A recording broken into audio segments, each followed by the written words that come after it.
Hello everyone and welcome back to my channel Learn German with Yogita. मैंने class first में आप लोगों को सिखाया था how to greet in German language और बिल्कुल मुझे आप लोगों के कुछ पर्सनल कमेंट्स भी आए थे, वीडियोस में कमेंट आए थे और बहुत से लोगों ने मुझे पर्सनली मैसेज किया था कि उनको मेरी वीडियो अच्छी लगी और उनको चीज़ें पहले से बेटर समझ आई हैं। आज की अपनी सेकंड क्लास में मैं आप लोगों के साथ आज करूँगी how to introduce yourself in German language. या इंट्रोडक्शन बहुत इम्पोर्टेंट पार्ट है, ना सिर्फ आपके खुद के लिए, क्योंकि जब आपने जर्मनी में जाना है आपने खुद को इंट्रोड्यूस करना है, बल्कि इसलिए भी क्योंकि ये आपके ग्योथे एग्ज़ाम या जिसको हम नॉर्मली इंडियंस कहते हैं A1 का एग्ज़ाम, वीज़ा के लिए जो हमें एग्ज़ाम चाहिए होता है, रिजल्ट चाहिए होता है, A1 का एग्ज़ाम, उसका स्पीकिंग का फर्स्ट पार्ट है। तो हम अपने A1 के एग्ज़ाम को कहते हैं ग्योथे सर्टिफिकेट A1। तो गोइथे सर्टिफिकेट का A1 का पेपर, A1 का पेपर, इंट्रोडक्शन उसके लिए बहुत बहुत ज़रूरी है, क्योंकि इंट्रोडक्शन मेरी स्पीकिंग का पार्ट 1 है। या मैं बात करूं बिल्कुल जर्मन लैंग्वेज में, वो मेरी स्प्रेशन का Teil 1 है। Speaking part 1, स्प्रेशन Teil 1। या आज मैं स्टार्ट कर रही हूँ इंट्रोडक्शन के साथ, तो प्लीज़ इस वीडियो को पूरा देखिए क्योंकि ये वीडियो आपके लिए बहुत हेल्पफुल हो सकती है। हम स्टार्ट कर रहे हैं अपनी वीडियो के साथ। तो आज हम बात कर रहे हैं die Vorstellung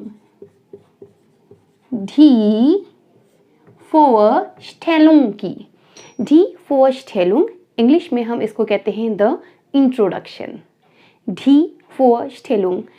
मैं बिल्कुल आप लोगों से उम्मीद कर रही हूँ कि जैसे जैसे मैं बोलती हूँ आप लोग मेरे पीछे उसको रिपीट करेंगे, ताकि जो आपकी आउस्प्राखा है, आपकी प्रोनाउंसिएशन है, थोड़ी बहुत बेटर हो जाए। हम इसको दोबारा रिपीट कर रहे हैं, die Vorstellung। हम Vorstellung में 7 पॉइंट्स हम ये करने वाले हैं। जो पहला पॉइंट रहेगा das ist नाम। तो जो स्टूडेंट्स फर्स्ट टाइम जर्मन सीखते हैं वो इसको देखकर बिल्कुल सोचते हैं नेम, या बिल्कुल इसकी जो स्पेलिंग है वो इंग्लिश के नेम की तरह है, बट जो इसकी जर्मन साउंड है das ist oder नामे।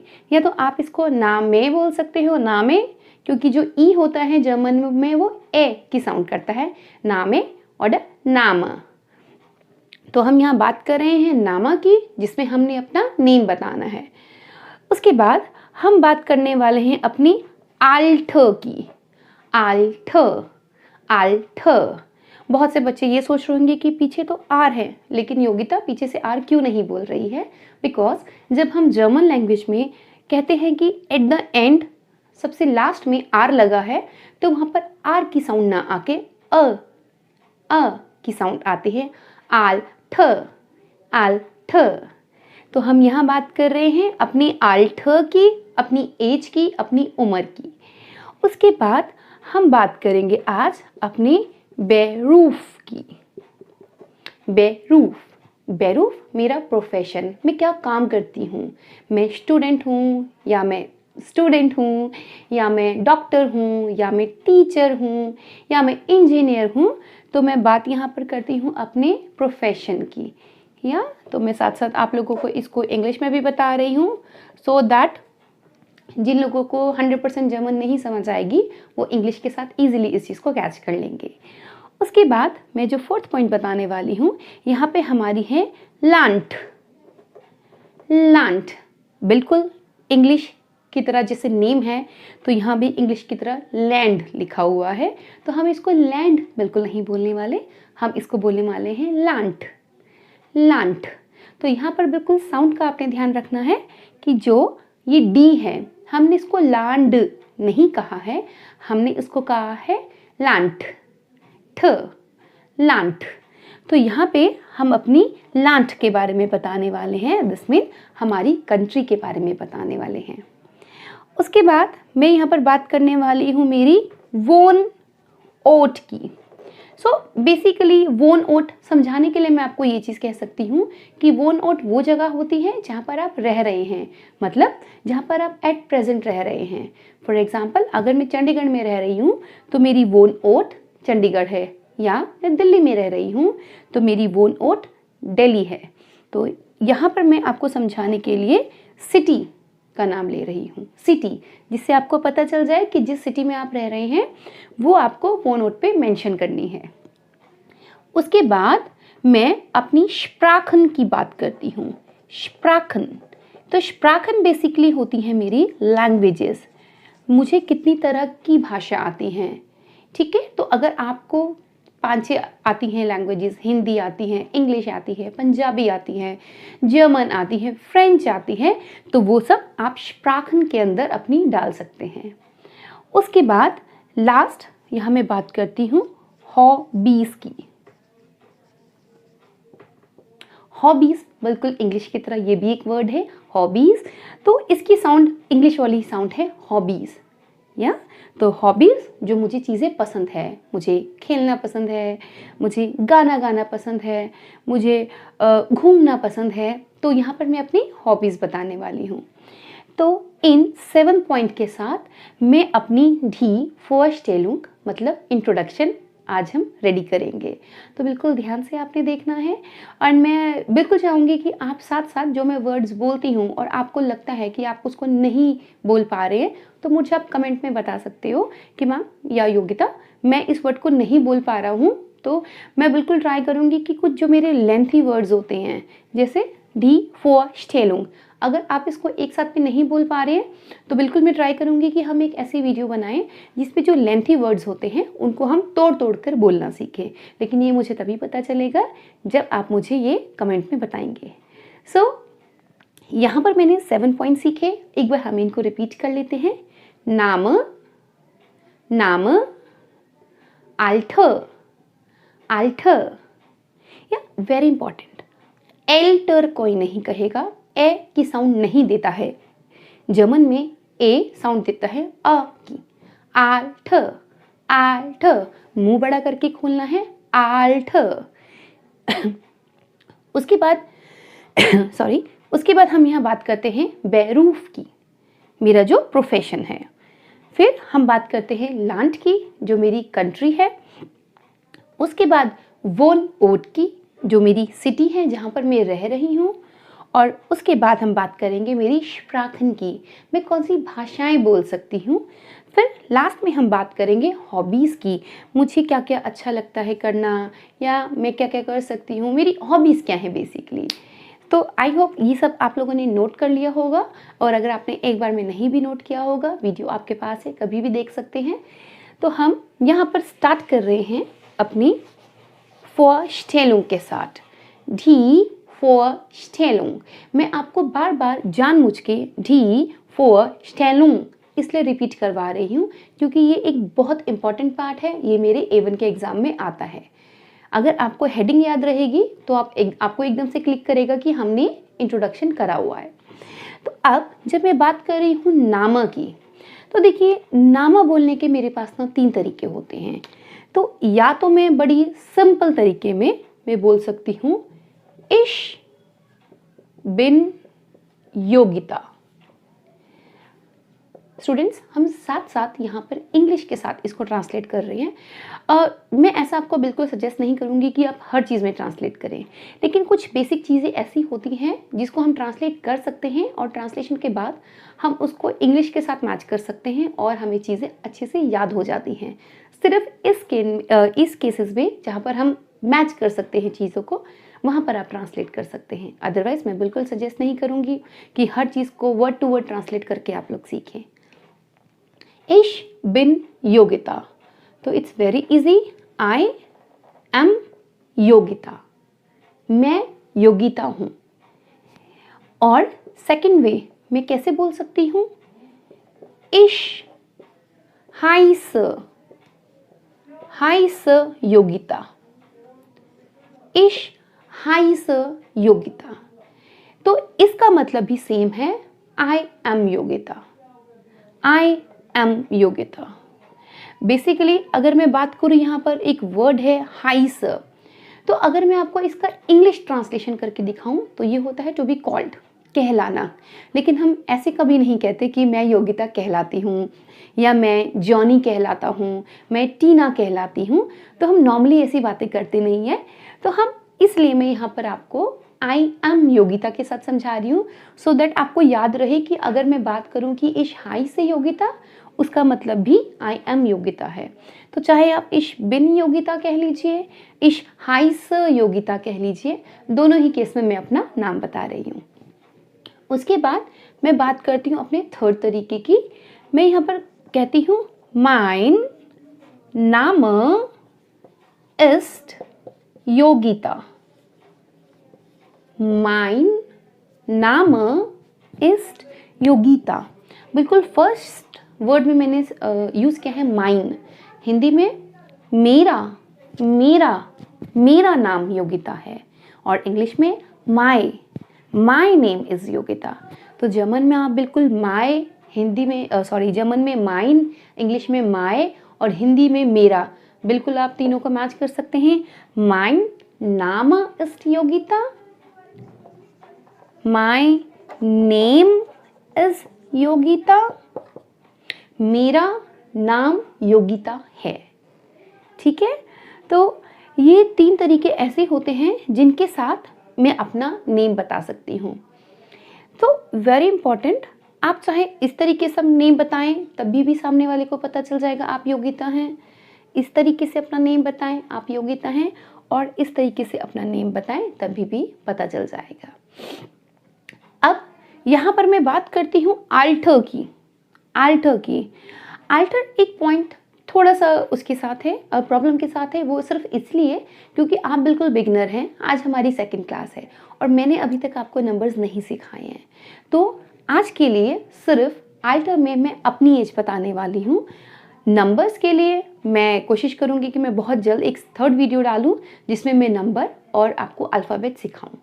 तो आज के लिए सिर्फ मेरी एज। तो यहाँ पर हम बात कर रहे हैं आल्टर की। सो यहाँ पर मैं इनको पॉइंट्स 1, 1 तीनों को फर्स्ट पॉइंट दे रही हूँ क्योंकि ये मेरे नामा के ही पॉइंट हैं। अब यहाँ पर मैं बात करती हूँ अपनी आल्टर की, मेरी एज की। मैं क्या कहती हूँ, इश बिन स्वाय, स्वाय, स्वाय und 30 Jahre alt.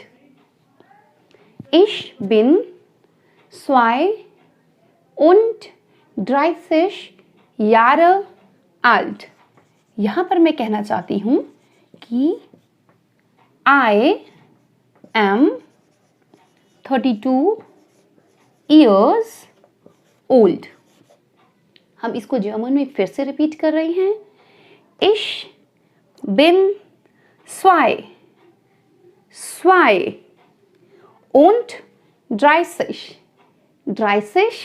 Jahre alt। इसको जारे कोई नहीं कहेगा, ठीक है, क्योंकि जब हम जर्मन में जे की बात करते हैं ये हमें या की साउंड देता है। Jahre. Ich bin 32 Jahre alt. तो बिल्कुल मैं यहाँ अपनी एज बता रही हूँ कि भी मैं 32 ईयर्स की हूँ। उसके बाद होपफुली आप लोगों को चीज़ें समझ आ रही हैं। जो भी पॉइंट आप लोगों को नहीं समझ आएगा तो आप लोग मुझे कमेंट में बिल्कुल बताएंगे, सो दैट मैं ट्राई करूँ उसको थोड़ा और एलोब्रेट करके आपको बताने की। उसके बाद मैं बात करती हूँ अपनी बेरूफ की, तो बेरूफ मैं यहाँ पर आप लोगों को बताने जा रही हूँ कि मेरा प्रोफेशन क्या है, मैं क्या काम करती हूँ। मैं यहाँ पर बता रही हूँ कि ich bin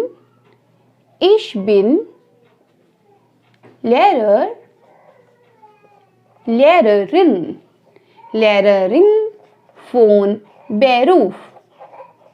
Ich bin Lehrerin von Beruf। I am teacher. Teacher. By profession और from profession.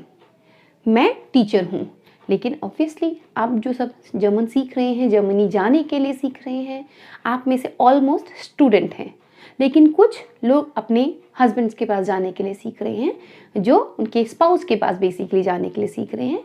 तो उस केस में जो स्टूडेंट्स हैं, आप क्या लिखेंगे? Ich bin Student. Student. Ich bin Student अगर आप लड़के हैं, और अगर आप लड़की हैं तो आप क्या लिखेंगी? Ich bin Studentin. Ich bin Studentin. तो लड़के अपने साथ बिल्कुल मत कहना कि Ich bin Studentin.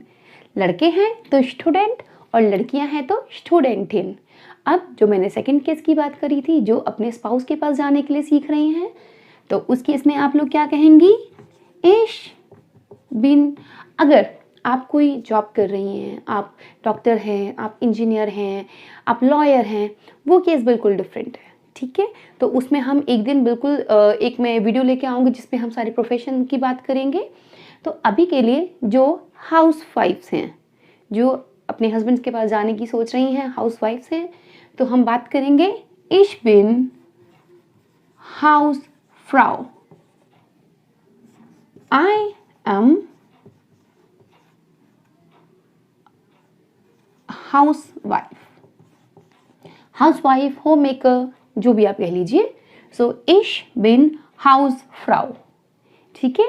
तो जितने भी स्टूडेंट्स हैं, लड़के हैं, वो कहेंगे Ich bin Student.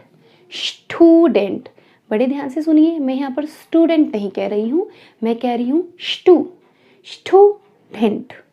और लड़कियों के साथ मैं यूज़ कर रही हूँ Studentin, ठीक है। तो बिल्कुल आउस्प्राखा प्रोनाउंसिएशन का आप लोगों ने बिल्कुल ध्यान रखना है। और फीमेल्स क्या कहने वाली हैं? Ich bin Hausfrau।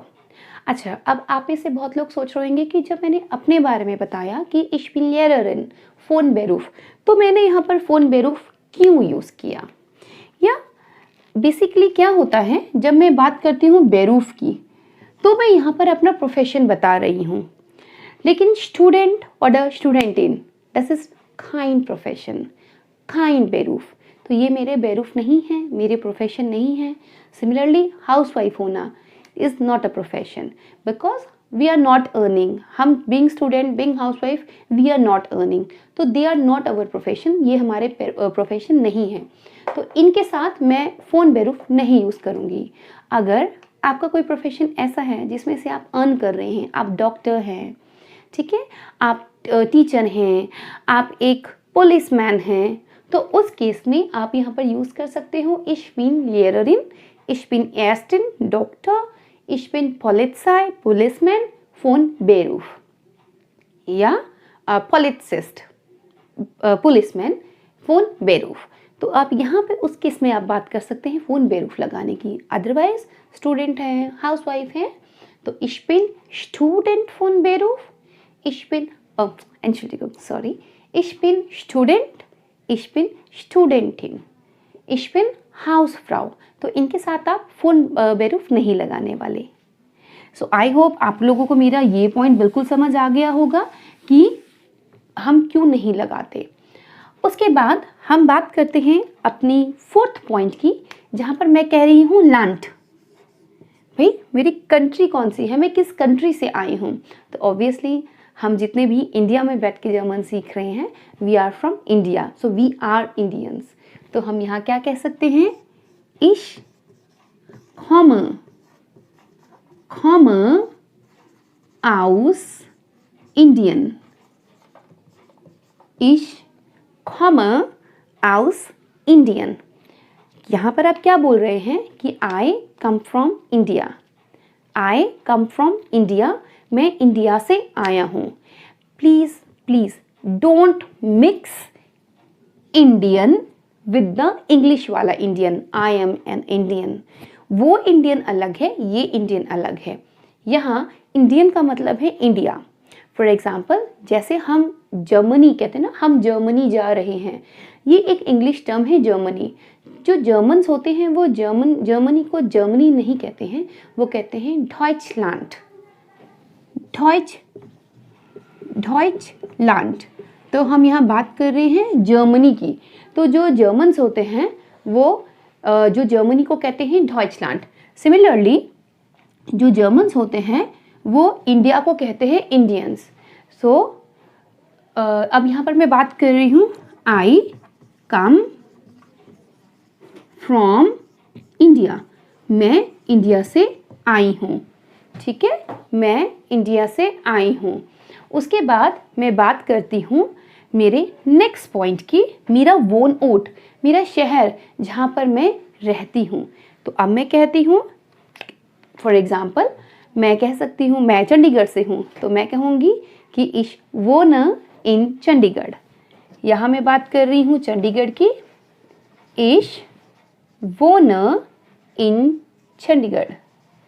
तो अगर आप चंडीगढ़ से ना होके ज़ीरकपुर से हैं, या मैं सिर्फ पंजाब की कंट्रीज़ नहीं बताती हूँ, फॉर एग्जांपल अगर आप दिल्ली से हैं तो आप कह सकते हैं इशवोन इन दिल्ली, इशवोन इन पंजाब। बट बेसिकली पंजाब बहुत बड़ा है तो आपको अपनी सिटी मेंशन करनी पड़ेगी, इशवोन इन लुधियाना, इशवोन इन मोगा, इशवोन इन हिसार कैथल। हिसार कैथल हरियाणा का पार्ट है, हरियाणा वाले ऐसे बताएंगे। सो इशवोन इन चंडीगढ़, इशवोन इन दिल्ली। कहने का मतलब मैं चंडीगढ़ में रहती हूँ या मैं दिल्ली में रहती हूँ, बेसिकली वो जगह जहाँ पर मैं रहती हूँ। तो इसके आपको मैं इंग्लिश में ये भी दिखा देती हूँ, I live in Chandigarh. So very important, ये ना हो कि आप इस पॉइंट में ऐसा बोल दें कि इशवोना इन इंडिया, ठीक है, इंडिया बहुत बड़ा है, इंडिया में दिल्ली है, गुजरात है, गोवा है, मुंबई है। तो आपको वो नोट में वो जगह मेंशन करनी पड़ेगी जहाँ पर आप एट प्रेजेंट रह रहे हैं।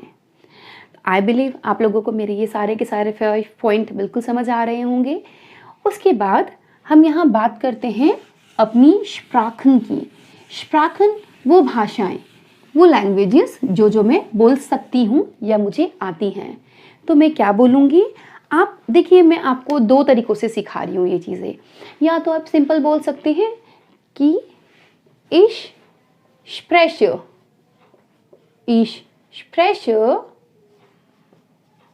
English, very important students, English कोई नहीं बोलने वाला, इंग्लिश में बोला जाता है, लेकिन जर्मन में हम इसको बोलते हैं एंग्लिश। सो ich spreche English, Hindi, Punjabi, Kumaoni, मैं उत्तराखंड से हूँ तो मैं कुमाऊनी बोल पाती हूँ थोड़ी बहुत, कुमाऊनी, und Deutsch।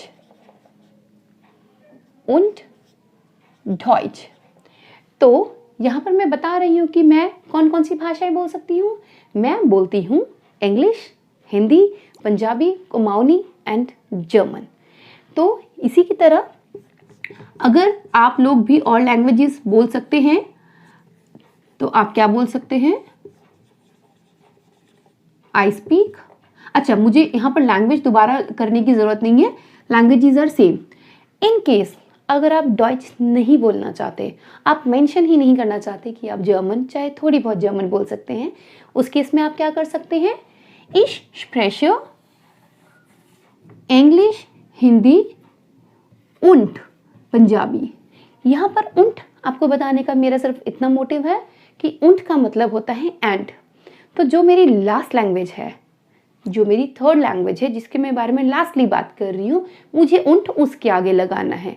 कई स्टूडेंट्स एक छोटी सी गलती करते हैं, ich spreche English und Hindi und Punjabi. तो हम ऐसा बिल्कुल नहीं बोलने वाले, इंग्लिश, हिंदी und पंजाबी। या उसके बाद अब मेरी बात आई है हॉबीज़ की। अब हर स्टूडेंट की अपनी खुद की हॉबीज़ होती हैं ऑब्वियसली, तो मैं सबकी हॉबीज़ अभी तो इस पॉइंट पे मैं नहीं लिख सकती। तो यहाँ पर मैं बात क्या कर रही हूँ, अपनी खुद की हॉबीज़ के बारे में, ठीक है। तो मैं यहाँ बोल सकती हूँ माइने meine Hobbys sind. meine Hobbys sind. यहाँ पर मैं यूज कर रही हूँ sind का, because sind is the form of are. मैं अब एक से ज़्यादा हॉबीज बताने वाली हूँ. तो बेसिकली जब मैं एक से ज़्यादा चीज़ों के बारे में मैं बात करूँ प्लूरल के बारे में, जब मैं कोई प्लूरल चीज़ें बताने वाली होती हूँ तब मैं जिंट का यूज़ करती हूँ आर का. तो मैं यहाँ कह रही हूँ meine Hobbys sind कोखन, tanzen und singen. तो आपने बिल्कुल ध्यान देना है, und हमेशा लास्ट वाले के साथ. meine Hobbys sind कोखन, कुकिंग करना, tanzen डांस करना और singen गाने गाना. तो यहाँ पर मैं आपके लिए ये सब इंग्लिश में लिख देती हूँ सो दैट जब आप अपनी कॉपी में या अपनी नोट्स बनाएं तो आप लोगों को पता रहे कोखिन क्या होता है, ठानसन क्या होता है और जिंगन क्या होता है. तो यहाँ पर हम बात कर रहे हैं my hobbies are cooking,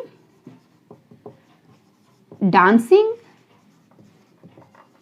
and singing. So अब ये है उस केस में जब मैं अपनी एक से ज़्यादा हॉबीज़ बता रही हूँ, लेकिन कई लोगों की नहीं होती हैं, उनकी सिर्फ एक हॉबी होती है. या तो वो लोग कैसे लिख सकते हैं, वो लोग लिखेंगे माइन हॉबी इस्ट. तो इस्ट का मतलब होता है इज, और इस्ट में यूज़ करती हूँ सिंगल केस में, जिंगुलार केस में. माइन हॉबी इस्ट कोखन. तो मेरी हॉबी क्या है, कुकिंग. बस यहाँ पे मैं एक ही हॉबी लिखती हूँ. फिर से मैं आपको दोबारा रिपीट करवा रही हूँ, अगर आप एक से ज़्यादा चीज़ों के बारे में बात करते हैं, प्लूरल के बारे में बात करते हैं, तो आप यूज़ करते हैं meine Hobbys sind कोखन, ठानसन und singen. लेकिन जब आप एक ही चीज़ के बारे में बात कर रहे हैं, आप कहते हैं mein Hobby ist कोखिन. या तो इसके साथ हमारा 7th पॉइंट भी फिनिश होता है. तो आज हमने अपनी इस वीडियो में सीखा नाम, mein Name ist die Yogita. Alter, ich bin 32 Jahre alt. Beruf, ich bin Lehrerin von Beruf. Land, ich komme aus Indien. Wohnort, ich wohne in Chandigarh. Sprachen, ich spreche Englisch, Hindi und Deutsch. Hobbys, meine Hobbys sind Kochen, Tanzen und Singen. So Students, आज की हमारी video में हम इतना ही सीख रहे हैं, introduction सीख रहे हैं. तो आई बिलीव आप लोगों को मेरी वीडियो पसंद आएगी. और वेरी इंपॉर्टेंट थिंग स्टूडेंट्स, जो ऑलरेडी लर्नर हैं, जो सीख रहे हैं, अगर उनको अपने फॉर एग्ज़ाम्पल वो अपने क्लासेस में कुछ सीखते हैं लेकिन कोई टॉपिक उनको अच्छे से क्लियर नहीं हुए हैं और वो चाहते हैं अपनी और उन टॉपिक्स को और अच्छे से क्लियर करना, तो आप मुझे मेरी वीडियोस में कमेंट करके बता सकते हो ताकि मैं आपको उन टॉपिक्स को अच्छे से क्लियर करके और बताऊं.